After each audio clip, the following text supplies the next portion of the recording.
What's up guys, and welcome back to another episode of the Alolan DataDex with me, TheOneIntegral.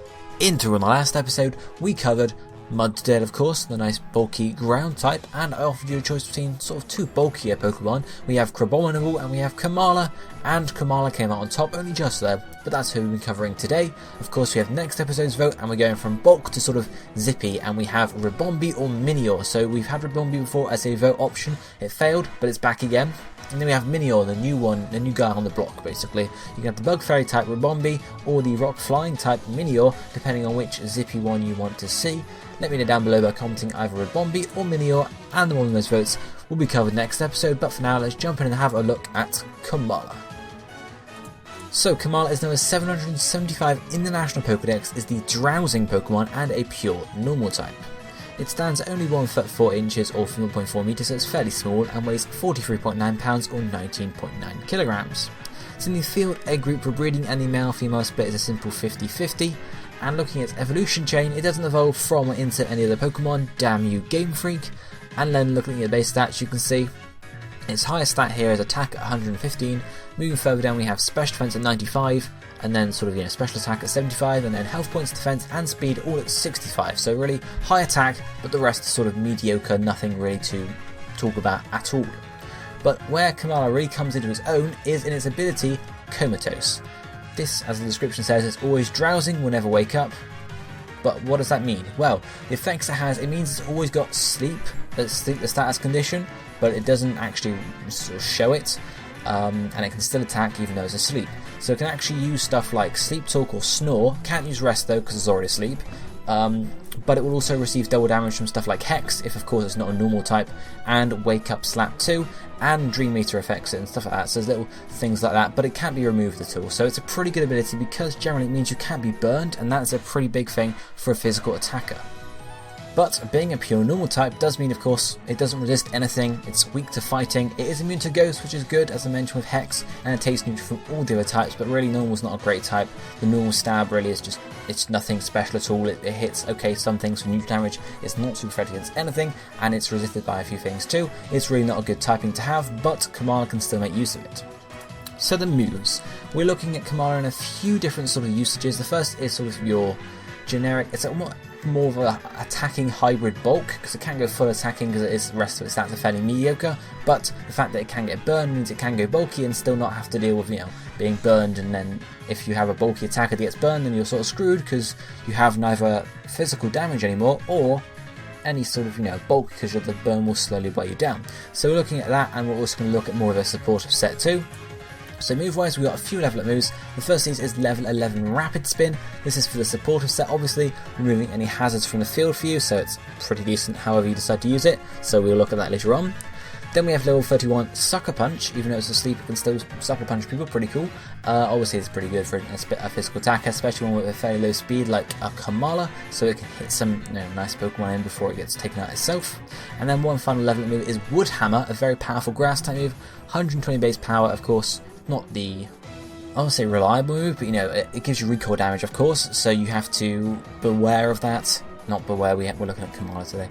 You have to beware of that, of course, because obviously it'll slowly kill you over time, but it's really quite a powerful move. It's the highest base power move I think Komala gets access to, really, so it's definitely something about taking. And then TM wise, first up we have TM06 Toxic, again supportive set, definitely think about running it. 90% accuracy since it's not a poison type, but what you're going to do about that, it's pretty good for a supportive set.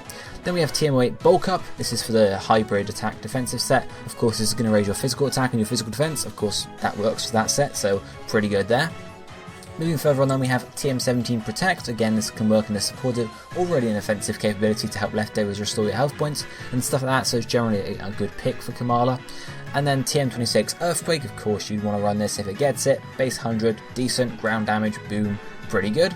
Then we have a normal TM at TM27 Return, 102 base power at max friendship, max happiness, so it'll do decent damage. This is basically what you want to use as your attacking move, well not sorry your attacking move, but your stab attacking move, because generally you want to hope that one of your other moves is super effective and you use that instead of using your pretty poor normal stab. Then we have one final TM in Shadow Claw at TM 65. Again, coverage, of course, with your normal type stab, you can't really hit ghost types at all. Yes, we have Sucker Punch, but again, that's not hugely reliable, so Shadow Claw is definitely something to think about because it allows you to hit ghost types for super effective damage, whereas otherwise you just have to be resort to a Wood Hammer, for example, or an Earthquake, which wouldn't do as much as a super effective Shadow Claw. One final move is an egg move, and that is Wish. Yeah, gets access to Wish for some reason. Maybe it wishes in its sleep, who knows. But again, this can work in a supportive or really a offensive set because you could wish yourself and get a full or half your health points back, or you can use it on other Pokemon too. So it's pretty good in a few aspects there. So if we move on to the sets, we're going to look at the offensive hybrid first, and then move on to the supportive one. Moveset for the first is going to start off with Bulk Up, then we have Return, then we have Shadow Claw or Sucker Punch, and then finally Wish.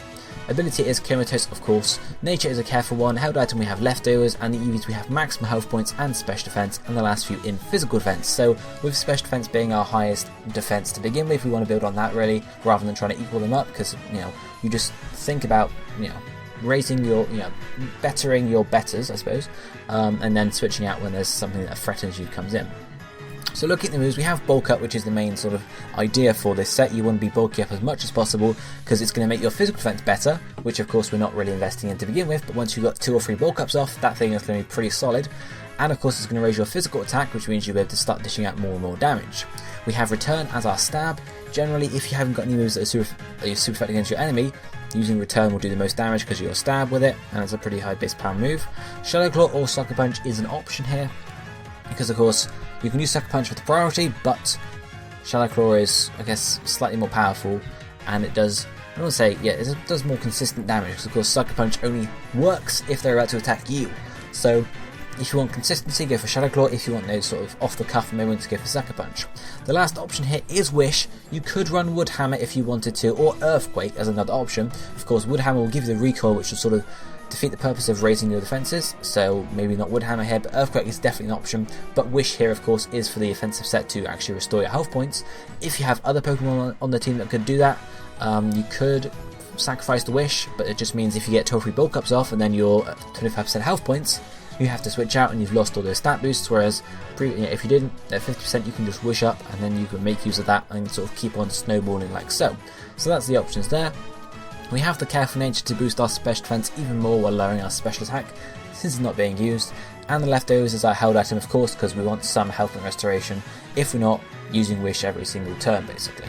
And again, EVs we've spoken about already, we're going for Bulk and Special Bulk, because then Bulk Up will sort of tidy up our physical defense there.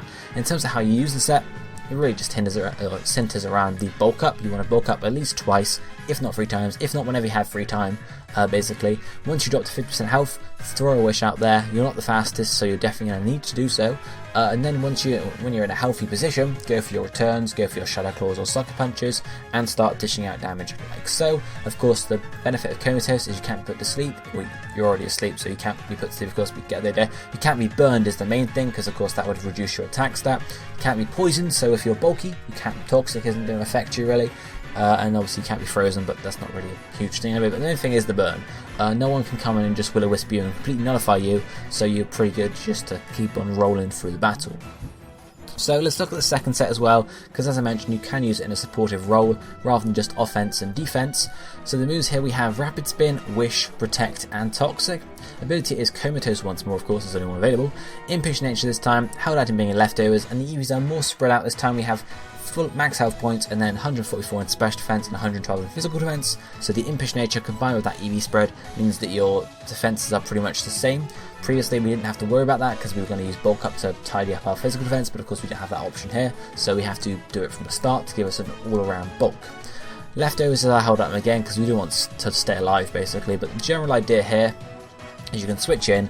Rapid Spin is there if you want to get rid of the hazards, of course. Wish is there if you want to heal up other members of your team, or of course yourself, because you can Wish and Protect to get that 2-turn 50% health points back sort of thing. And you have Toxic as an option if you want to stay in battle to slowly wear down your enemy. So yeah, Protect is there as well for Leftovers, because you can protect every other turn if you really want to get that Leftovers restoration. Of course, doing that might give the opponent opportunities, so maybe not do that, but it's up to you here. The Impish Nature is combined with the EVs, as I mentioned, to give us maximum, well not maximum physical, good mixes of defenses and lowers our special attack. but we're not using it. Well, we are using physical attack and rapid spin, I suppose, so the little bit of damage you do then will still do a bit more damage, I suppose. But yes, a supportive set really. You don't really want to lead with it. You can switch in at some point to clear out the hazards. It's not weak to stealth rocks, it's not weak to spikes, so it's pretty good overall in that instance there. And then you can come in, protect up, leftovers restore the health points you've lost, and then wish possibly to wish health points onto your opponents in some cases like that. Again, it's a similar sort of benefit here. You can't be poisoned, you can't be toxic down, so it's a very good sort of benefit for that. With Comatose, of course, the burning is still there as well, but it's not a huge thing as much as the first set. So that is really going to be it for Komala today. That's the sort of two main roles you can use it in. Of course, don't forget to vote for the next episode of Pokemon. We have Ribombee or we have Minior. Let me know which you'd like to see covered by commenting down below, either Ribombee or Minior. But for now, this is going to be it for today, so I shall be seeing you next time. Thank you for watching. Goodbye, my friends.